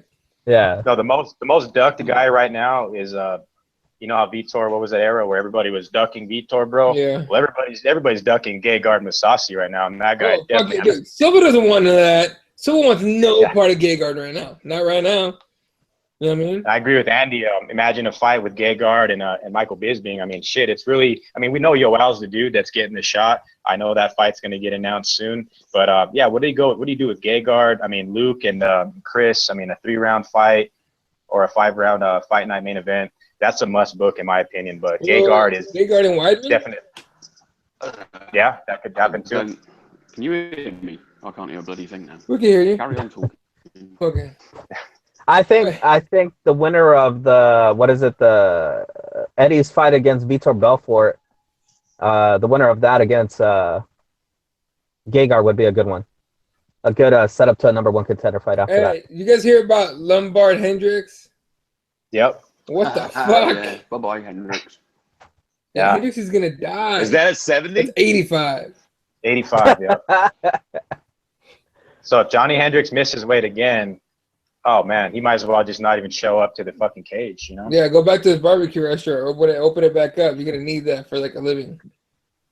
Didn't Hector go back up to 85? Hector said, yeah, it's 85. Yeah, he said he said that cut was too bad for him because So Johnny's going up to 85 then? Right. They're fighting at middleweight. To make. Yeah, bloody hell. Jesus. Yeah, Henry's gonna get fucking knocked the hell out. All right. Next little topic here. It was broken. The UFC announced it on Sunday during the broadcast. It was broken earlier by a fella that I actually know that writes for he writes for a bunch of spots, but I know him from CagePages.com. But my boy Jesse, he broke that story. And Cody and TJ Dillashaw, obviously, look, they're gonna be coaching across each other at the Ultimate Fighter. What is it called? The Redemption or something like that? Yep. Oh yeah, Redemption. Yeah. Ultimate Fighter. Yeah, exactly. Tough the Redemption, right? So they're gonna bring back a bunch of people, and so it's gonna be Cody Garbrandt versus TJ Dillashaw. I'm assuming that's the fight, right? That's the title fight, the next one. So yeah, I would assume. Yeah, I mean, look, Ultimate Fighter. Everyone knows about Ultimate Fighter. You know, you're either a big fan of it, or you just don't watch it at all. You know, and you could be like me, going on YouTube to watch the actual fights to see how good they really were, or they weren't. But Cody Garbrandt against TJ Dillashaw, man, I don't mind the storyline. Dave, you want to talk about it real quick? I don't mind the storyline. Former alpha male against alpha male, getting some revenge in that one. Yeah, what kind of bums me out about it is just the whole Ultimate Fighter platform. I mean, yeah, we know these two are going to meet up. It's the fight. It's the necessary fight to book. But they're not fucking fighting for like 8 months. So in the meantime, I guess it starts like in the month of April when they start doing officially showing the Ultimate Fighter season. Not actually sure the full roster on who was going to be on that season, but it's just the fact that I think Cody requested to have some time off, like a 4-month or 3-month time period, as he's been defending and tearing shit up. Yeah, they're hey Andy, they made the deal. We all seen the picture of him and Dana, all smiles. So I definitely see it. Oh right. But it shows that definitely. I mean, the way I look at it, fellas, look at what TJ Dillashaw, what he did to John Lineker. We know he's deserving another shot. Look at what Cody did to Cruz. We know that this is like, it's going to be the build up for the fight. It's all going to be set basically on that platform of tough. They don't really, it was set up basically at the pay-per-view, and they basically just set up the fight themselves by calling each other out. And it's really just going to be interesting to see what the coach is, what kind of coaches are there. It's going to be Ludwig there, Buchholz. They're all Faber's going to be there for sure. Yeah, so ultimately, it's really just gonna. The way it just sucks that it's got to be like I think Cody really thought he was gonna get a big money fight with Aldo, but pretty much it shows that you're not that big a draw. TJ, you've never been a draw, but we'll give you some extra change. We're gonna put you on this tough show. So that's what they agreed upon, and then it's gonna be a little time off for the Garbrandt, and then they'll get shit rolling in April, and we'll see the fight. I think it's supposed to be going down in June, right? June or July, I think. I think June. I'm not sure, but yeah, sounds about right. Like I said, 8 months away. So, but definitely an intriguing fight, fantastic fight for that division. So, being that the backstory, the whole alpha male affiliation and coaches swapping back and forth, Joe Benavidez and this and that. So, yeah, I'm very excited about it. In which I'm not a huge fan of Team Alpha Male guys. You guys know that. So. Yeah, I feel. Kirby, what do you think about guys that win the title immediately asking for money fights? Woodley did it, try to get Nick Diaz in this one after defeating Wonder Boy last fight, right? He was trying to get Nick Diaz. They even said that, Woodley said the UFC made a huge mistake not getting me Nick Diaz for that card. And that Cody Garbrandt wants money fights too. He just won the belt now. He hasn't even defended it yet. What do you think about guys that do that, or fighters that do that? Shit, I don't blame them, Oh, for sure you don't blame them, yeah, but still. I think especially those two cats in particular are a bit delusional about it. And probably, and Ronda Rousey are probably the only two names that are actual money fights by themselves, no matter who they fight. You know what I'm saying? Tyron Woodley, just because, don't get me wrong, I low-key agree with him, to be honest with you. I think if you replace Wonder Boy with Nick Diaz, that card sells another 100,000, 200,000 pay-per-views. Oh, easily. Period. And if he's the champion and he gets a taste of that, well, why the fuck wouldn't he be pushing for that fight? And plus, Nick Diaz ain't fought in a month of Sundays. It's probably an easier fight than Wonder Boy. So, of course, I get why he's going for it. but in respect to his ability to get it, they might be wanting to save Nick for somebody more special than Tyron. You know what I'm saying? They might think, hey, you ain't a big enough star yet. You're the champion, sure, but so is Mighty Mouse. You know what I'm saying? Like, just because you're the best doesn't mean you're necessarily that big money draw. So I don't blame them at all. I feel what they're doing, but I don't think they've put themselves in a good enough. I mean, fuck, man, Cody's the man, but he just became the man like yesterday. It's way too soon to start calling out Aldo. Even if he got that fight, that's not a money fight yet. He ain't a money guy yet. No. He's just getting there. He needs a fight or two, and then if he fights an Aldo or McGregor, you got this kind of this meeting of two names and stars. But right now, Tyron and Cody are kind of just starting to establish themselves as those stars. They both need a couple more wins before they want to be involved in quote unquote money fights. No, for sure. And, I mean, even Amanda Nunes talking about moving up to take the 45 belt too and be a 2-division champ. So it's obviously it's about money. You do it for money. You don't just only do it just because you like fighting and shit. Of course, that's not about fighters that guys that fight and then have to go back to their day job the next day. It's not a luxurious career. I will say quickly on the topic of The Ultimate Fighter, I probably won't watch it, and I haven't watched it for about 5 or 7 seasons, or I don't know. It's been a while since I watched it. I got to admit, I'm slightly intrigued on the train wrecks they bring back. Yeah. I'm just. Well, I heard Junie Browning. What a fucking train wreck that guy was. That's just what I heard on Twitter one time. It'd be hilarious. But you got to imagine if they bring back all these characters. Listen, at the very least, it should make for some pretty decent reality television. We should have a couple fights in the house, a couple fights in the backyard. Maybe somebody pulls a fucking kitchen knife out and we get a little fucking, God damn it, what's that fucking, some knife action in the kitchen or something. Yeah. It might be kind of entertaining. I hope they bring back Mayhem Miller. I heard that they have a guy that's even actually signed to the UFC roster currently, correct? What? Yeah, that's correct. Yep. Who? I had no idea about. How's that work? How is he a comeback? That means person? It's Johnny Hendricks. Demoted. Yeah, Johnny Hendricks fighting for his job. But like Fred said, though, it's interesting because clarification. Yeah, Tyron Woodley, they offered him the Nick Diaz fight for the belt. Nick turned it down. So that just shows you that they, like Fred said, they may be saving Nick for a later date. But yeah, Nick was offered the fight. You know what I mean? So that would be a money fight for Tyron. So, but it was all on Nick though. So Nick turned it down. Yep. He wants that money, dude, but he wants a real money fight. He thinks Willie's probably a bitch.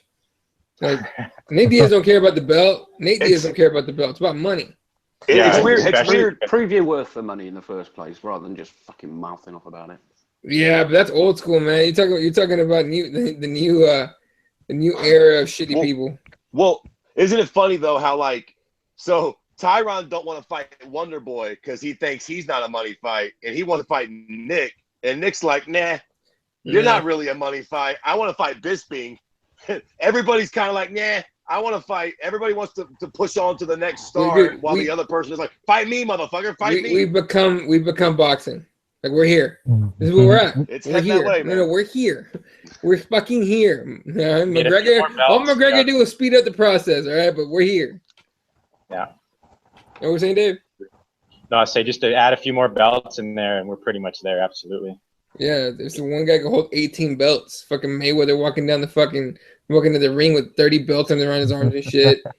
Fucking, what's his name? Who's that retard? Fucking heavyweight champ got stripped like 5 days ago. Tyson Fury. Didn't he get stripped? Tyson Fury, that fucking. Oh, Lord. Get the fuck out of here. That fucking gypsy fucking lunatic wanker. Get the fuck out of here. The only guy that's basically almost knocked himself out with a fucking uppercut in the ring. Yeah, he did. He's not a boxer. He's a fucking. That's my favorite gift ever. Is him uppercutting himself in the face.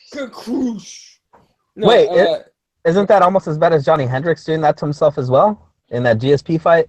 Did he? Oh yeah, he did do that. Yeah, he punched himself. Tyson's was good. Tyson actually reacted on his face. Like he was surprised. Who hit me? Yeah, he got mad for a second. He's like, oh, what the fuck? He's just, he's a fucking just, Wait. We have Andy riled up. Can we? Yeah, do it. Just wind him up and let him go. Do it. Come on, hit him Let's with it. get Hit to him it. with it. Dave, go for it. Andy, we all know what happened earlier this week. I think it was announced officially yesterday.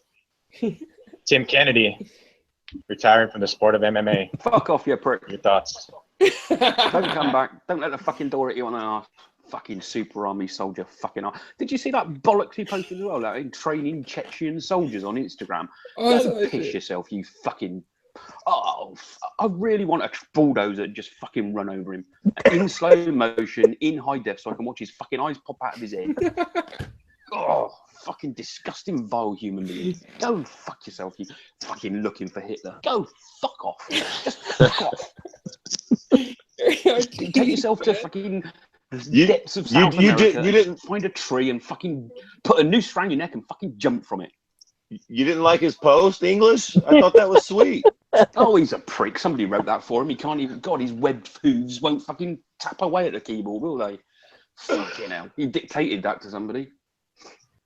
Yeah, I do believe that. I do believe that he had somebody write it all bullshit aside, because it was pretty fucking well wrote. Shite. Written.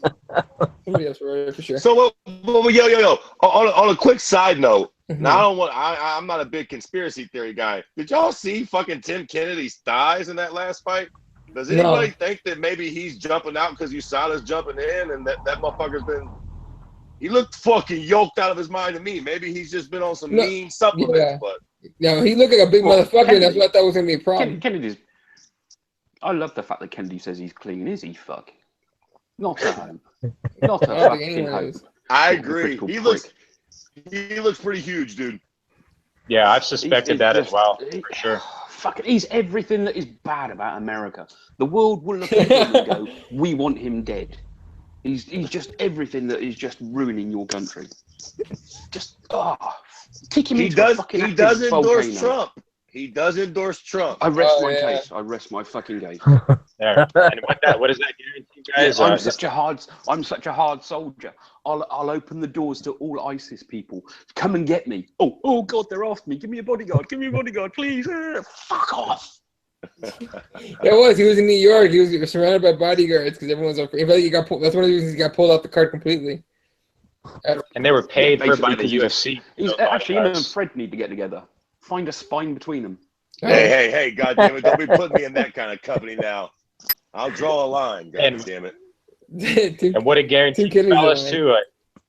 It guarantees that we're going to see another season of Hunting Hitler. Oh, for sure. And it guarantees that Calvin Gastelum. Let him go out and find Hitler. No, Calvin Gastelum. It guarantees Andy. That's your favorite guy going forward. Absolutely, man. Yo, would y'all be surprised if fucking Tim Kennedy was pulling some bullshit and jumped over to Bellator? I'm surprised. No, not at all.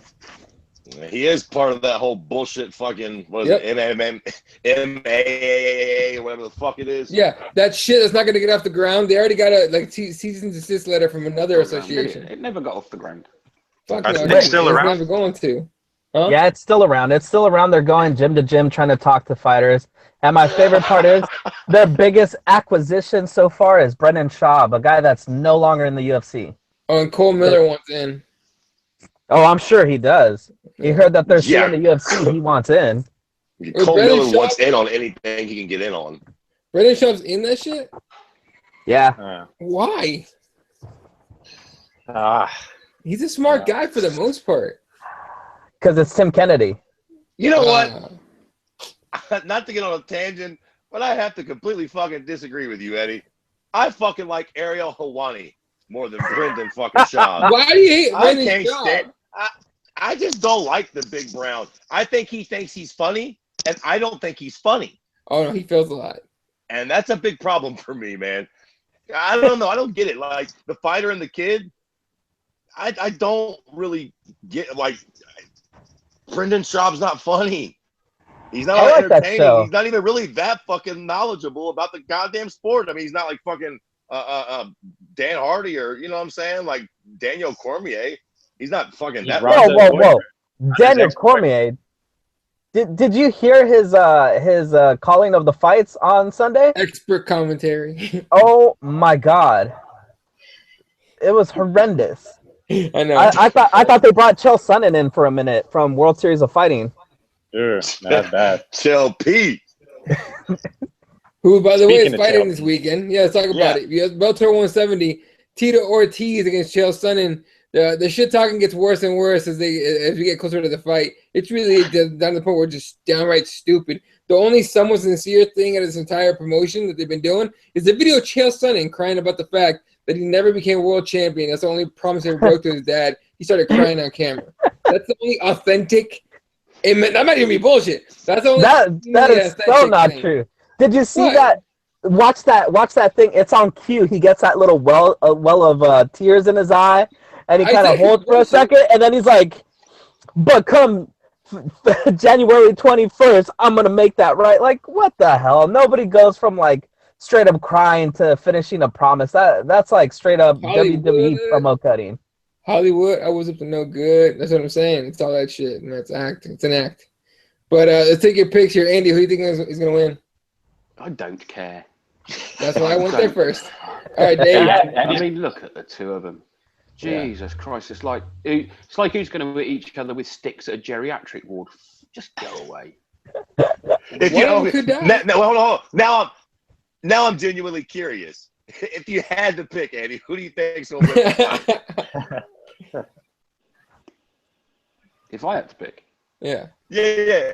If you had to pick a winner, who do you think the geriatric war? oh Jesus! Whoever doesn't die of a heart attack first. I honestly really couldn't care less about this fight. I mean, Tito Ortiz has always wound me up anyway because he's just a dick, and Chael Sonnen's just another dick. I mean, it's pointless. It's a pointless fight between two pretty pointless people. They had a run in the UFC, and in Tito Ortiz's case, he was quite a name in the UFC for quite a while. But they're fucking irrelevant. Just. Ugh. No, I hear you. Unless Chael needs the money to buy a decent belt for submission, I can understand it. That's probably what it is. Dave, who you picking? Ooh, I think I've said it before on the show. It's pretty much going to be Tito versus Stephan Bonner all over again. It's just maybe Chael's going to get a couple double legs in on him and make it interesting. But yeah, it's going to be just a shit fest of a fight. I know a lot of people or whoever are Chael fans of the old days or the old era.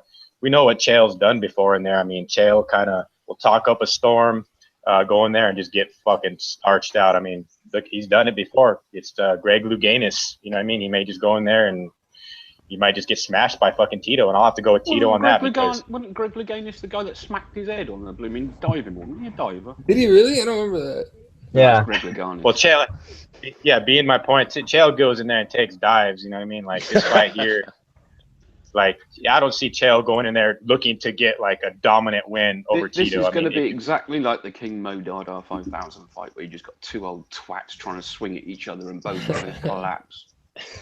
Well, yeah, that's why I referred to the Bonner fight with Tito, because that was a horrendous fight. I mean, it was so awful. Like at the end of the fight, Tito was throwing water on Bonner with like a water bottle. You guys go back and check that shit out. It was a complete fucking shit show. Yeah. So this will probably outdo it, but it'll probably draw some interest. And it's at a pretty big venue too. It's at the the Staples It's at the Center. Forum. It's at the Forum. Oh, the Forum. Mm-hmm. Okay. So it'll be a pretty decent card. I mean, there's been a lot of promotion behind it. The drug testing going into this, I guess we're going to see a strong juiced up Chael. Tito's had a 14-week camp, so hopefully he didn't leave the fight in the gym 6 weeks ago. So we shall see what turns out. I mean, yeah, Andy, you're gonna have to wait a week, but unfortunately, I'm gonna have to send you a tweet or a GIF of somebody getting fucked over on that night. So, yep.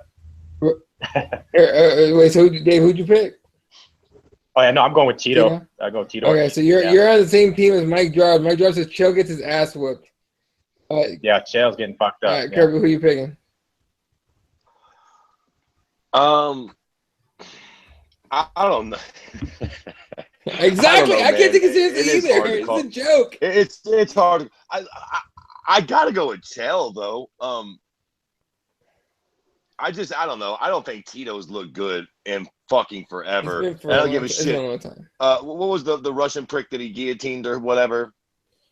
Shlemenko. Yeah, Flamenco. Flamenco's fucking 162 pounds, soaking wet with fucking combat boots on. Yep. So he was a little dude, anyways. And Tito's probably been roided to the guild since he got out of the UFC. I think Chael Sonnen's going to listen. Quite frankly, I think they're both going to come in juiced out of their fucking mind. I hope they are. Me too. Fuck. Hopefully they got a little bit of energy. Yeah. If I'm Scott Coker, I'm fucking feeding it to him in the back. Fuck it. Let's make it happen. And also Got the IVs ready for afterwards.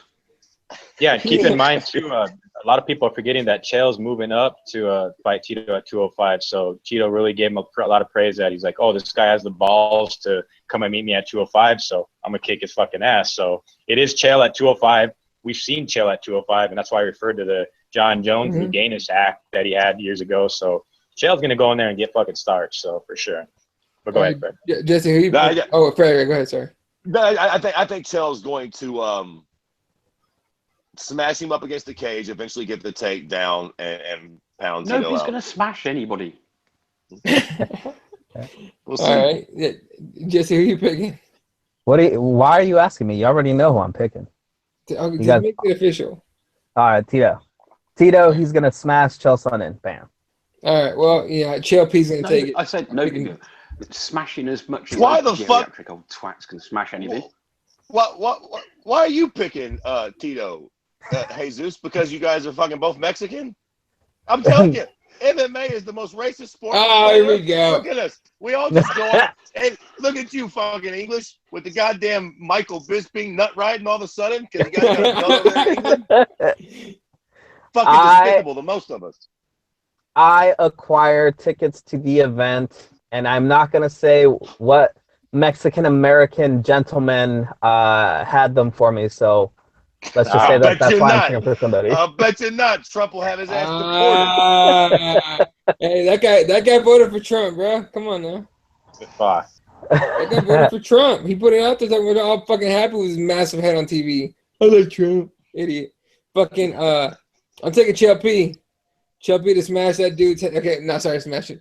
Chael P to attempt to smash Tito's head, only to push Tito, have him trip himself accidentally, and go headfirst out of the cage and then crack his skull on the ground. Chael P via hemorrhage. Anyway, all right. How bad will you hate it, Eddie? Specifically you, Eddie. How bad will you hate it if Tito starches him in one round and does his post-fight celebration of the burial and digging out? How bad will you hate that shit, man? It annoyed me when he did it before, when he was actually winning. It's gonna just annoy the fuck out of me again. So, wait. What? Before we get off the Bellator 170, there's a couple good fights on there. The Georgie Karakhanyan against Emmanuel Sanchez. What is it? Halleck Gracie's on there. Who else is on there? Don't bring Halleck Gracie into this shit. That motherfucker. I was going to say, Halleck Gracie paying off his Metamoris bills. Yeah. Exactly. Hey, he really is. He really is. Doesn't that mean we should want him to win so he can pay those bills off? Come on, guys. Come on. He's got to get right with all those fighters over there. Come on. Well, unfortunately, he's got caught, though, and he's going to get knocked the fuck out by Cotto. Fucked up, dude. That dude hasn't fought in years. No. Anyway, all right. Moving on to the next thing here. We talk about Timothy. Let's talk about a couple more things before, because we're actually running out of time. Stipe, real quick. Stipe is upset. He at the UFC saying they took his kindness for weakness. And so clearly it sounds like he was upset that Overeem made substantially more money than he did at 203, UFC 203 in Cleveland, where Stipe, knocked the Overeem out. So, Dave, what would you be on Stipe, getting all upset? What do you think about that? Yeah, I didn't like to hear that because, Stipe is definitely right in his own. Because, the Q didn't sell out because of fucking Alistair Overeem fist pumping to a fucking whatever song. I mean, to see him go in there, everybody knew Stipe. That was his time to shine. It was a great turnout, great event. There's a lot of shit that gone wrong where fights got canceled and dropped from that. But Stipe delivered. It's shameful that they're treating any fighter with, like he said, they took his kindness for weakness. So any fighter that puts himself in that situation, whether it's their management or so, the UFC just got to get right with their champions. And Stipe is a star, man. So if he's really being vocal about it, he went on the Hawani show expressing and voicing his concerns. And I think they'll get shit right with him. And I can't wait to see Stipe back in the next matchup and get him and whatever Garbrandt in Ohio and book another fucking show up there. Seems proper, right? But he's the heavyweight champion of the world, the baddest man on the planet. UFC, take care of your champions, man, because, yeah, that's fucking shameful. It really is. I'm going to do the Fred. Go ahead. Jesse? What? Go ahead. What? Why are you upset? You know what? He wasn't crying before when he signed the contract. And then he found out how much somebody else is making, and now he's crying about, oh, somebody else is getting paid more than me. Somebody that's much more popular than me is getting paid more than me. If you are a fighter and you go into a title fight and you can negotiate your contract and you go, nope, I'm not going to do it until after I win, then you negotiate your contract, you defend your title, and you're still not happy, that's your fault. You're an idiot. That's all there is to it. He should shut the hell up and just finish your contract, get beat eventually. Can't defend the title 3 times. Bye-bye. Stipe is going to get beat in his next fight anyway. Who are you fighting? Ngannou? No, Easy. Next, he's going to be Easy, Dave. Easy. We get the man crush. Give me Kane. It's not me Kane at all. Kane's probably never going to fight again. As far as I know. All right, moving on here. Let's do actually, we got 11 fight bookings and Combat this 10 preview. So let's go with fight bookings. What do you got? We talked about earlier. Johnny, yes, he's still in the UFC to fight another day. Hendricks versus Hector Lombard. The Brunson Silva UFC 208. Adding to the Balfort and Gastelum event, they booked Betch Correa. Yeah, she's still in the UFC. She's going to be fighting Marion Renaud at UFC. Fred, gonna slip in those DMs. Oh, horse face. And then him and Nick Pilecki. They'll be competing for that one. And also a pretty slick booking for the division where it stands. I mean, we know KK and JJ are likely going to get I don't know if it's going to be the immediate rematch, but we got Angela Hill against Jessica Andrade, and that could determine the next contender at the strawweight for the strawweight championship. By Cody the way, versus TJ. No, Angela Hill, because JJ will slaughter her. Sorry. Didn't I read somewhere that they actually did use the 4-month exemption for her this time? Yep, they did. So why didn't they do last time? What happened there? Anybody know? They're fucking dumb. That's what they do. They're stupid. They're fucking retarded with those things. All right. And literally their explanation this time is trying to give you like a legit explanation. It was more like we're full of shit and you guys call us out on our bullshit. So we're just going to fucking switch it now. But it's too late for 207. Okay, I'm jumping on with Fred. They are racist because she's black. They didn't want to give her the exemption. They give the big white guy the exemption. All right, Fred, I'm on your team. There we go. Sort of possible. Hey, real quick, Jesse, are you gonna go to the media day? For what? For Bellator? The one that had? Oh no, today was the open workouts, right? Right. Tomorrow. Machida's younger brother fighting at Bellator. Yeah, he's on there. Yeah, that's right. I never seen him fight, so I'm actually gonna try and find that fight or find it on YouTube afterwards. Or you can watch my Snapchat or something or whatever. Instagram Live. If you're gonna Snapchat or Instagram it, yeah, let me know and I'll watch through there because that's literally one of the like that. I'm gonna watch that one probably in like the main event. That's kind of it. Bellator 170 press conference and media day is set to take place tomorrow at Viacom, the brand new Viacom headquarters in Hollywood. Oh, okay. So I mean, I don't know if you want to go for it. Just Anyway. Nah. Okay. I don't blame you. At all, I wouldn't do it either. All right. I was going to say, with the fight bookings, fellas, though, I don't know if you guys heard the rumors about or if it's actually official, but Anthony Pettis and Mirbach Taisumov. Why? Pettis has got to fight somebody. Can't find anybody else at 55? Yeah. How about Mickey RDA? Mickey Gall, maybe?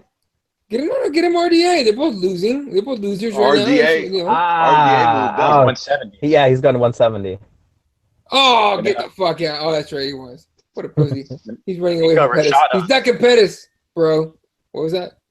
I think Rashad Evans said he plans a return fight. He's supposed to take on Thales Latis. Isn't something wrong with his brain? Yeah, something like that. So we'll see. It's supposed to be booked. He wasn't allowed to fight in Canada, was he? No. New York either. Yeah. Yeah. It's because of something on his MRI that's been showing up there forever and ever and ever. It's like a spot or something, like a lesion that never healed from when he got his head bashed on the mat when he was wrestling in college. That's what he said. The shadow. No, on that's his how it's been skull is told to me. brain, So, probably. Oh, okay. what's that?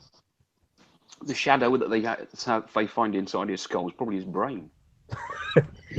This is not there. The guy's not there, is he? God, He's geez. weird. He's weird. Like, just, I don't know. Something about him weirds me out. All right, any other ones, Dave? Yeah, I guess it's involving the other Pettis brother is pretty much a pre-booked fight, but it's going to take place now as Sergio is definitely healthy. Formiga is getting healthy, so Sergio Pettis, Formiga will likely be added to maybe a 209 or the UFC Halifax as well. So look for Sergio to get a quick turnaround. And then I also want to mention Paul Fowler's opponent dropped out for UFC. Is it Houston or UFC? Call Cowboy. Call UFC Cowboy. Nobody wants to fight a ginger. Nobody wants to fight a ginger. Oh, and JDS is there's still not a main event for UFC Halifax, so we don't know who the fuck is going to be. Yeah, JDS got pulled, right? Yeah. Did they pull him already? Yep, he's pulled completely.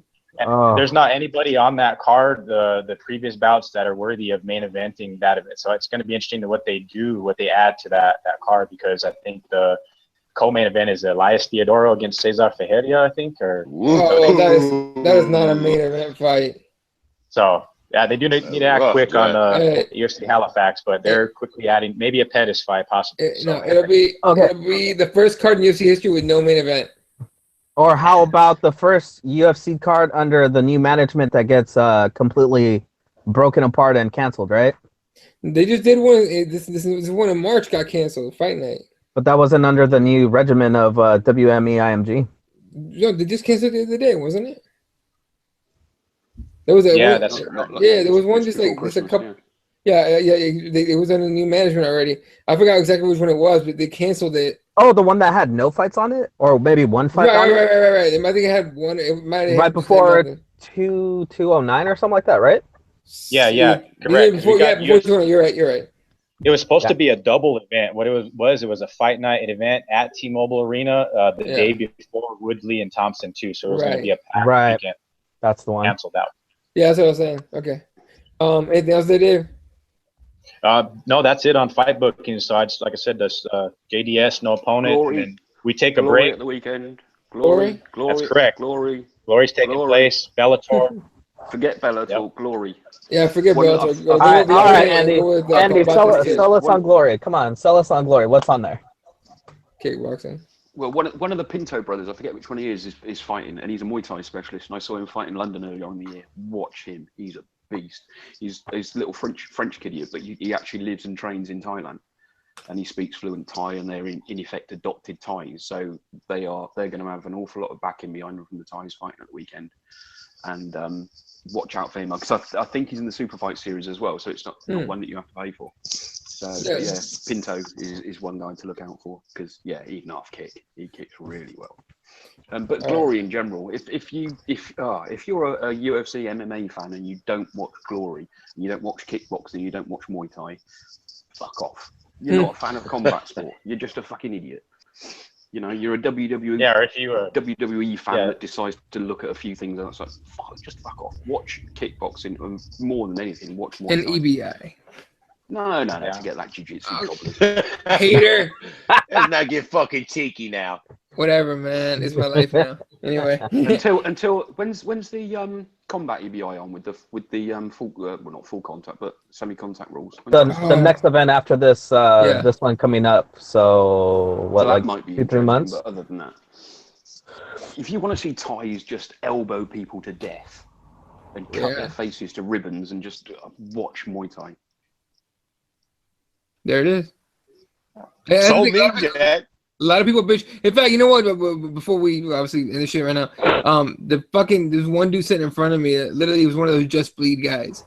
Like he would take a picture of the arena in Phoenix with everything on, and then he was a big old fucking phone, and it was a Snapchat, and he put on there I want to see some blood. I'm like, oh, it's one of these motherfuckers, and he fit the fucking stereotype to a T, motherfucker.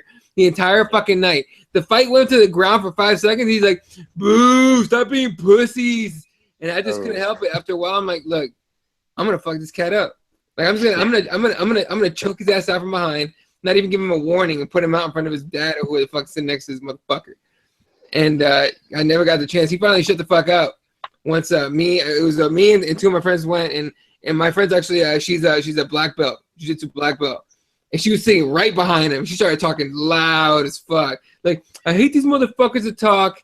They've never even trained one day in their life, and they're bitching about the ground game. And the guy shut up after a while. Mind you, she's like 5 feet even. She's a midget.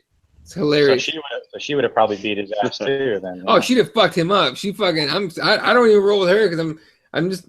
There's no reason to roll with her. Just get my back taken like a little spider monkey sized person.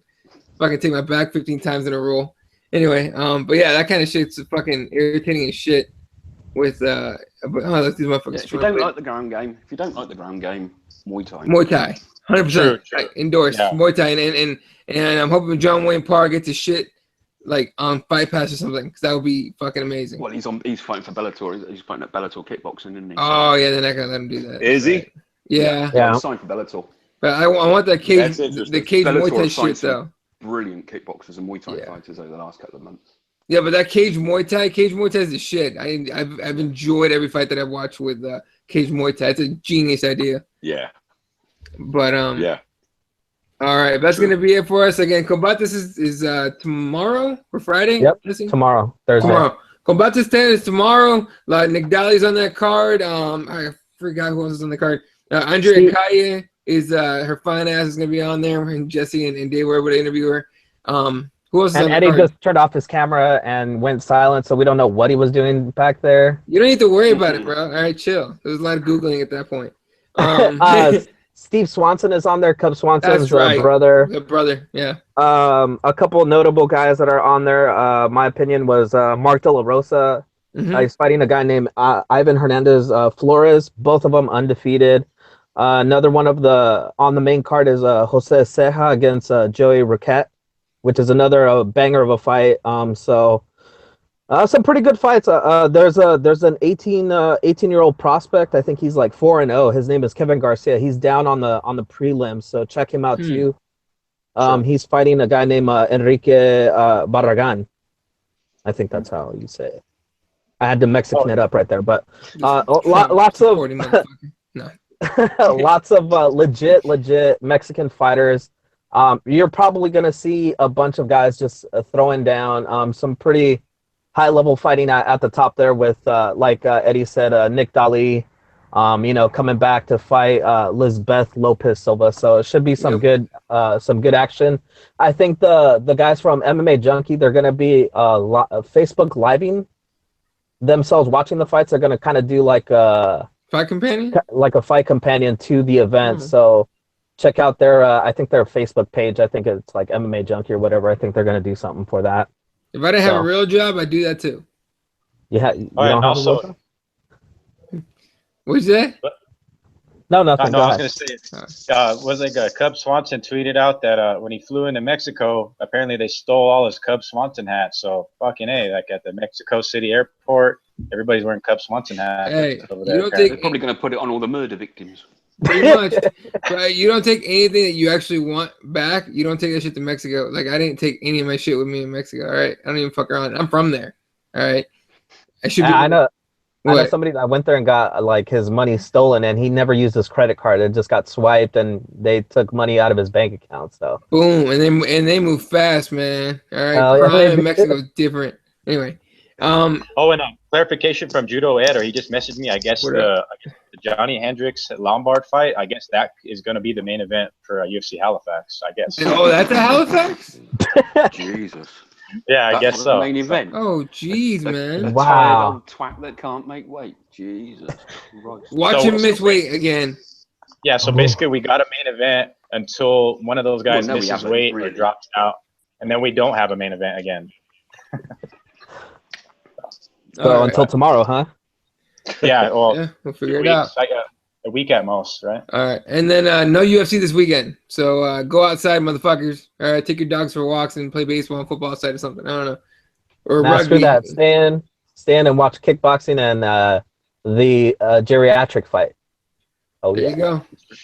All right, fellas. Thanks everyone for coming on. You can follow Jesse at Swan1983, Kirby at Kirby_MMA, Dave is at Dave's MMA Brief, Andy doesn't give two shits, and you can follow me at Elo31. Good That's gonna be riddance, our... Tim Kennedy. Oh, if I can get that for a ringtone, that'd be the shit. You know, y'all heard, you know, whatever. Trump's president in 2 days, so Assassins is what he's trying to say is assassins. Get out there, shoot the president-elect before he becomes the president. Whatever you like, body. I really enjoyed my assassinate. freedom. At least I can say that I really enjoyed my freedom. Just Hey, if anybody in the audience that gets there in the crowd, just take a knife, take a machete, hack him to pieces, Jesus. whatever. Instructions on this Just shit. anything. Just detach his head from his body so the guy just doesn't live anymore. I just, you know, anyway, more gruesome the better. Especially if you do it on live television, it'll give you extra points.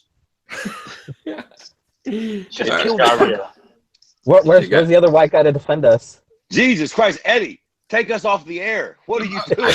I'm about to. I keep seeing this fucking live button. It keeps fucking putting up, trying to go. Goodbye, everybody. Good night. We'll see you guys later. Deuce pieces. I'm too busy laughing. Christ almighty. And then, Jesse, don't worry about it, dude. He's not putting up a wall. He's going to be able to afford a fence, so it'll be easy to get back. All right. Good night, If he builds everybody. a wall, just cement him inside the wall. Just, you know, cut him up. Okay. All right. Can he take a trick? I'm taking this off. So I'm taking this they off. can slice him up. Good night, Slice him everybody. up and put him in the wall.